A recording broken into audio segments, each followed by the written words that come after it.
Assalamualaikum. Now we are going to move towards the types of teaching learning resources.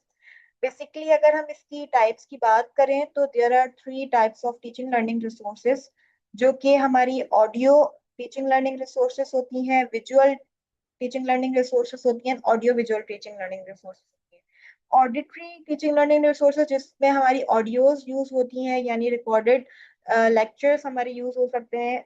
ऐसे teaching learning resources जिसमें हमारी auditory senses use हो रहे हो, hearing sense use हो रहा हो, वो हमारा ऑडिटरी टीचिंग लर्निंग रिसोर्सेज कहलाता है।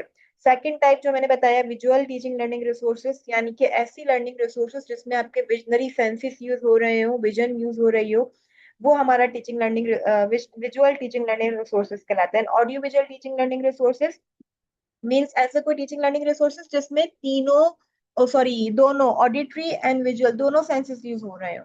तो अब इन तीनों टाइप्स की कनेक्टिविटी में हमारे जो रीसेंट ट्रेंड्स के मुताबिक जो टीएलआरस हैं यानी टीचिंग लर्निंग रिसोर्सेज हैं उनको तीन कैटेगरीज में डिवाइड किया है। नाउ लेट्स सी के वो कौन सी तीन कैटेगरीज हैं। सबसे पहले जो कैटेगरी आ जाती है वो आपकी आ जाती है ट्रेडिशनल रिसोर्सेज, यानी कि ऐसी रिसोर्सेज जो हम पहले भी यूज करते आए हैं, शुरू से यूज हो रहा है। जैसे कि इसकी एग्जांपल है टेक्स्ट बुक्स हो गई हैं, वर्क बुक्स हो गई, रेफरेंस बुक्स हो गए, कोई विजुअल प्रिंटेड एड्स हो गए, यानी कि प्रिंटेड मटेरियल हो गया, कोई लेबोरेटरी इक्विपमेंट्स हो गए। तो ये वो सारे एग्जाम्पल्स हैं जो कि हमारे ट्रेडिशनल रिसोर्सेज की कैटेगरी में आती है। राइट। इनके डिस्क्रिप्शन अलग अलग, जैसे कि टेक्स्ट बुक्स में हमारा जो है वो कंटेंट मटेरियल मौजूद होता है और it is best use for the delivery of the knowledge, foundational knowledge, जिसमें हम बेसिक नॉलेज भी दे सकते हैं स्टूडेंट्स को। वर्क बुक हमारी जो है वो एक्सरसाइज या एक्टिविटीज के लिए यूज होता है। Can be said it as practice based learning materials, जिसमें हम स्टूडेंट्स की स्किल्स एंड असेसमेंट को रिइंफोर्स कर रहे होते हैं। राइट। रेफरेंस बुक्स यानी कि जहां से आप कंटेंट ले रहे हैं, जैसे डिक्शनरी हो गई है, कोई बुक्स हो गई, एनसाइक्लोपीडियाज हो गए, एटलासेस हो गए, ये सारे आपके रेफरेंस बुक्स की डिस्क्रिप्शन है। अब ये बेस्ट यूज है for researchers and information lookup. अगर आपने कोई इंफॉर्मेशन लेनी है, कोई रिसर्च करना है, तो you will use the reference books. Printed visual aids यानी कि आपके कोई भी मैनुअल्स हैं, पोस्टर्स हो गए, चार्ट्स हो गए, डायग्राम्स, फोटोग्राफ्स हो गए, इमेजेस हो गई हैं, कोई पैनाफ्लेक्सेस हो गए हैं, वो सारे आपके प्रिंटेड विजुअल एड्स में आते हैं।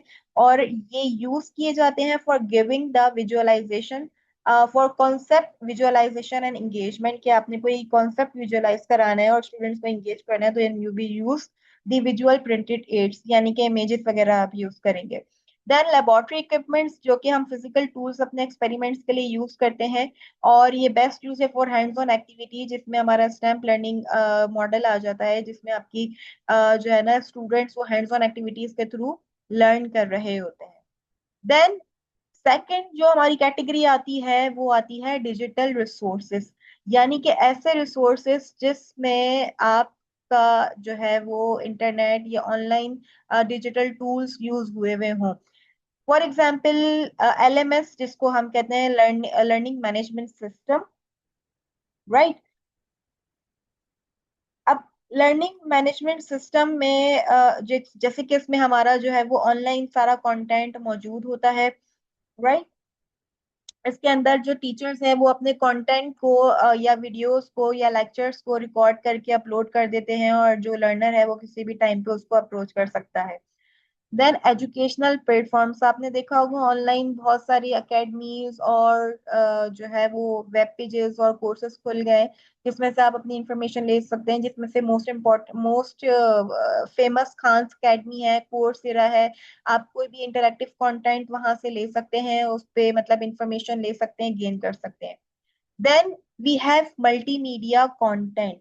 मल्टीमीडिया कंटेंट जैसे कि वीडियोस हो गई, एनिमेशंस हो गई, सिमुलेशंस हो गई, जो हम क्लासेस में भी यूज करते हैं और ऑनलाइन भी आप इसको यूज कर सकते हैं। Then digital libraries, online libraries मौजूद हैं जिसमें आप फ्रीली या सब्सक्रिप्शन बेस्ड जो है वो अप्रोच ले सकते हैं, एक्सेस ले सकते हैं अपने कंटेंट का, मुख्तलिफ बुक्स का, रिसर्चेस का। तो डिजिटल लाइब्रेरीज भी जो है वो हमारे डिजिटल रिसोर्स की एग्जाम्पल में से है। Then educational software, multiple softwares मौजूद हैं जिसमें आप स्टूडेंट्स की प्रैक्टिस करवा सकते हैं, स्टूडेंट्स की असेसमेंट कर सकते हैं। फॉर एग्जांपल कुछ टूल्स हैं जैसे काहूट है, काहूट में आप स्टूडेंट्स को जो है वो उनकी असेसमेंट कर सकते हैं। पैडलेट है, पैडलेट से आप स्टूडेंट से ब्रेनस्टॉर्म करवा सकते हैं। क्विजलेट है, क्विजलेट में आप स्टूडेंट्स की असेसमेंट ले सकते हैं। तो इसी तरह के बहुत सारे सॉफ्टवेयर्स एंड एप्लीकेशंस मौजूद हैं जो कि डिजिटली अवेलेबल है for student as a student learning resources, right. Then third आ जाता है हमारा ह्यूमन रिसोर्स। जैसे कि हमने आई थिंक पहले भी डिस्कस किया कि ह्यूमन रिसोर्स में आपके जो टीचर्स आ जाते हैं, this is one of the main category of teaching learning resources, क्योंकि टीचर ही एक इम्पॉर्टेंट कैटेगरी है, टीचर ही सारी चीजों को अरेंज एंड मैनेज करता है। तो एजुकेटर्स आपके आ जाते हैं, क्वालिफाइड सब्जेक्ट मैटर्स एक्सपर्ट्स आ जाते हैं, लाइब्रेरियंस आ जाते हैं, सपोर्ट स्टाफ आ जाता है, यानी और those staff, all those personal जो कि आपके इंस्ट्रक्शन, मेंटोरिंग एंड गाइडेंस में फैसिलिटेट करें आपको या सपोर्ट करें, वो ह्यूमन रिसोर्स में की कैटेगरी में आ जाते हैं, राइट।